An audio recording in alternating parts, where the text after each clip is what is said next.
Prince William is marking a royal first while supporting a long-standing cause. In his first public speech since becoming the Prince of Wales following the Sept.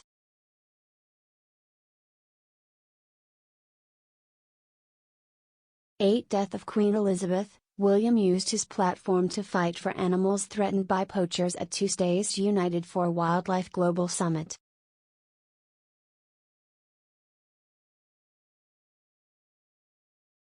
Speaking at the event for United for Wildlife, which he created as part of the Royal Foundation in 2014, William remembered his late grandparents Queen Elizabeth and Prince Philip as well as Father King Charles for their part in shaping his passion for conservation.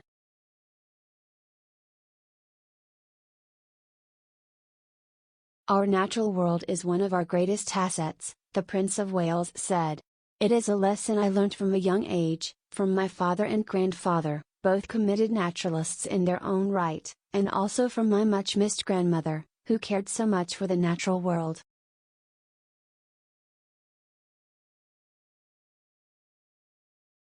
He added, "In times of loss, it is a comfort to honor those we miss through the work we do."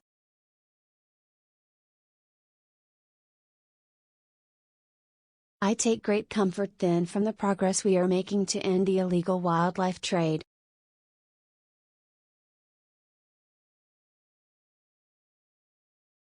The illegal wildlife trade is worth up to $20 billion annually, and Prince William wants to bring the sinister criminal operations out of the shadows so they can be combated."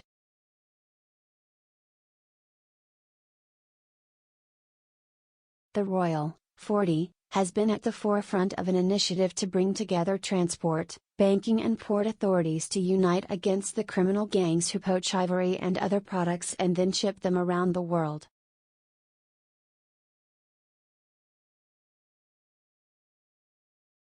In the 6 years since the organization created its international transport and financial task forces, it has involved 250 organizations in its network, leading to 450 law enforcement cases, 250 arrests and almost 200 seizures of wildlife products.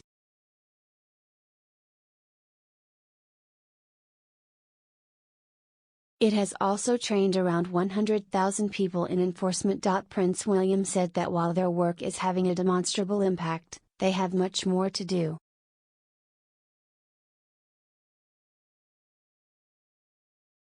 "While we do not have the luxury of time, clearly we do have a proven roadmap to success and the motivation to put it into action," he said.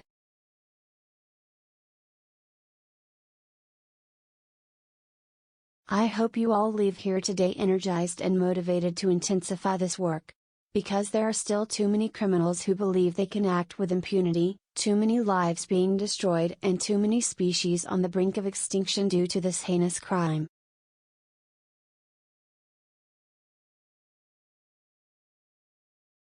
The United for Wildlife Global Summit at London Science Museum brought 300 delegates from the private sector, conservation organizations and law enforcement together to underline the global strength and cooperation against illegal wildlife crime.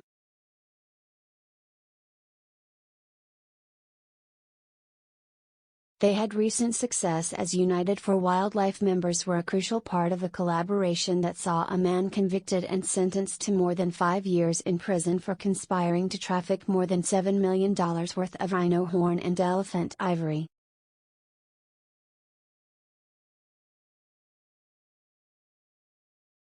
Around 135 animals had been killed in the process. Praising the decision, Prince William said, "Today's sentencing demonstrates both what is possible when a coordinated international response is brought to bear against the illegal wildlife trade, and why it is essential."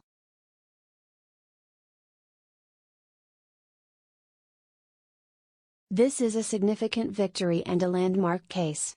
For over a decade, its complexity has been skillfully met by a global alliance of international law enforcement agencies, governments, NGOs, non-governmental organizations, and private sector organizations, including a number of brilliant United for Wildlife partners.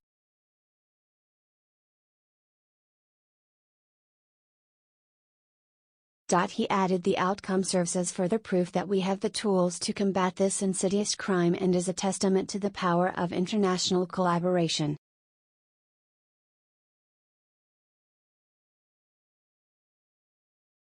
Chairman of the Royal Foundation Lord Hague said, the depletion of our most precious wildlife continues.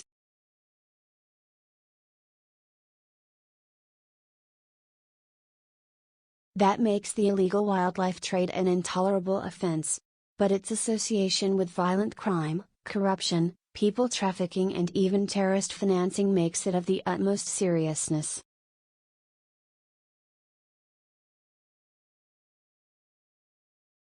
Our response, therefore, needs to be similarly organized, similarly global in scope, and just as serious as the crime we are fighting, Lord Hague added.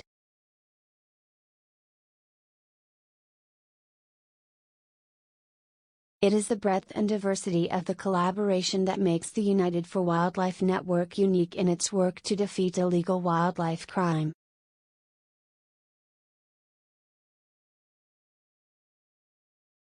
During the summit, delegates also paid tribute to wildlife rangers, including Anton Mzimba, who was killed earlier this year.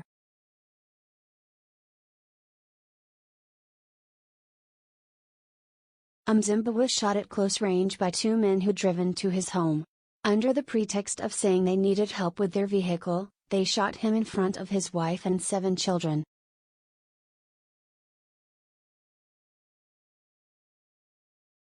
Mzimba's colleague and fellow ranger Alton Gisman from Southern Africa Wildlife College spoke movingly about him and their work.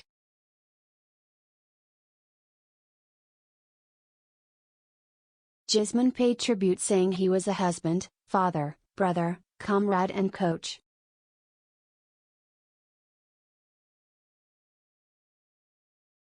He was a dedicated ranger but also a selfless individual who cared for others in his department, Gisman added.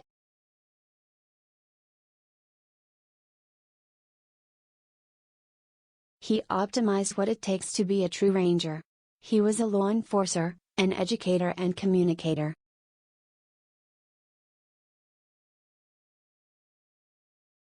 John Jericho, director of a film called Rhino Man that centered on Mzimba's work, called the man had become close to as a warrior ready to stand in front of a bullet to protect a rhino.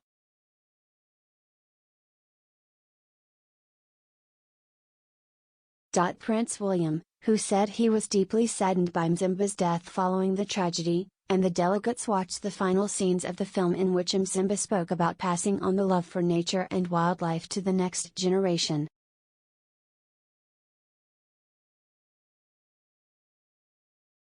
Poignantly, he says in the film, "I have had an amazing career. One day, not so long from now, I will hang up my boots."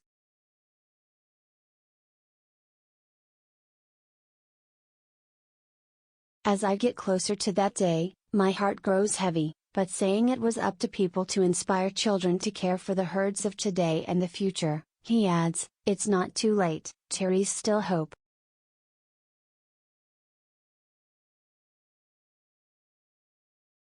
In his speech, Prince William paid tribute to Mzimba.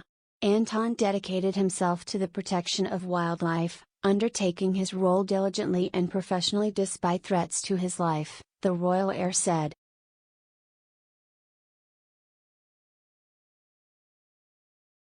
He stood up to violent criminals and paid the ultimate price. It is only right that we pay tribute to him and all the other selfless rangers and frontline conservationists here today.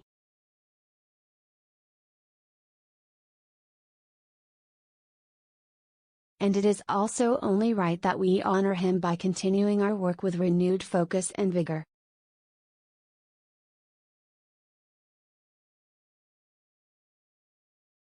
John Jericho, the director of Rhino Man, the movie about the work and life of Mzimba and other rangers, says, "My main focus was working with the rangers and seeing what they face on the front line.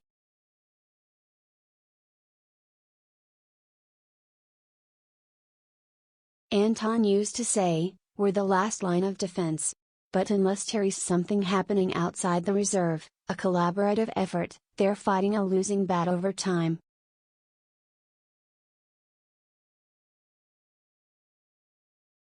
What United for Wildlife is doing is bringing all these partners from all these different industries together.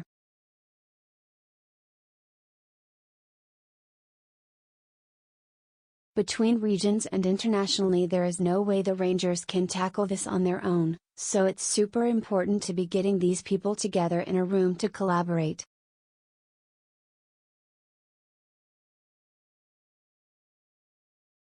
This forum is amazing and hopefully facilitates those connections and will hopefully get the people at the top who are fueling all of this.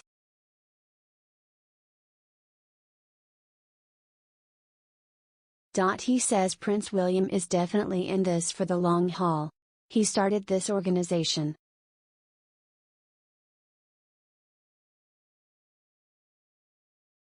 He was talking with the Rangers trainer, and you can just tell he's very invested in what the frontline workers are doing as well. He sees the human side of it and the impact it has on the people working in the field.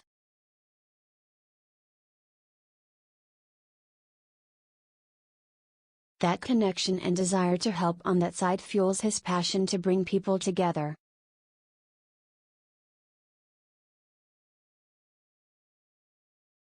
I feel pretty confident he's in it for the long haul. Alton Gisman, from Southern Africa Wildlife College, knew Mzimba well.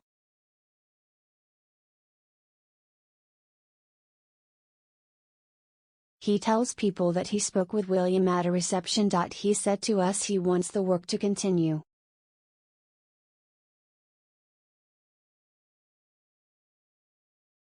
We need to look into the future for future generations to be able to see the animals and species that are in our parks and reserves.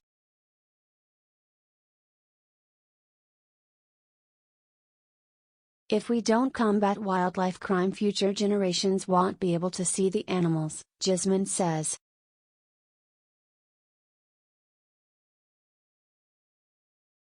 The prince's participation within this and being an ambassador for the wildlife is very, very good.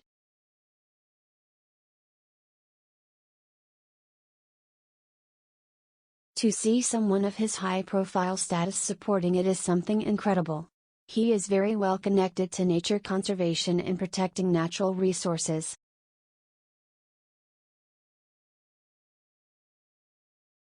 He is here to stay, and he can make a very big difference in the future. Meeting the prince was a very big opportunity for me and an honor.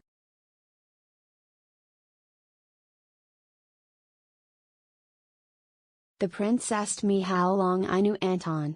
When I was coaching him on a project, and the prince had an interview with Anton, his was when they spoke, and with him being close to Anton and giving Anton that support, the death of Anton was something that he couldn't believe it.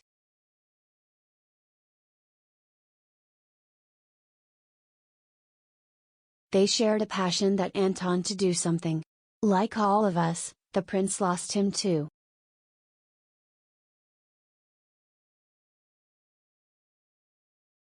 The father of four, who is based in the Kruger National Park in South Africa, adds, even though it has been quite hard talking about Anton today, it was also good to tell the world what he was doing in his working environment, and it's also wanting other people to see what frontline officials do on the ground.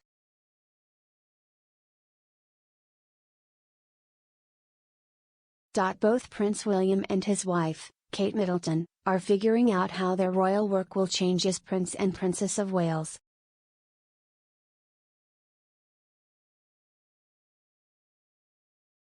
It's very much business as usual so far, as they forge on with their long-running projects and close interests.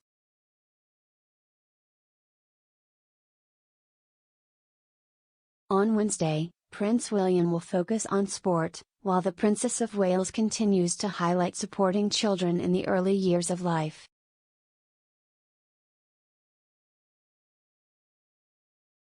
Next month, Prince William will likely attend the 10th Tusk Awards in London, celebrating those making a difference for the wildlife of Africa.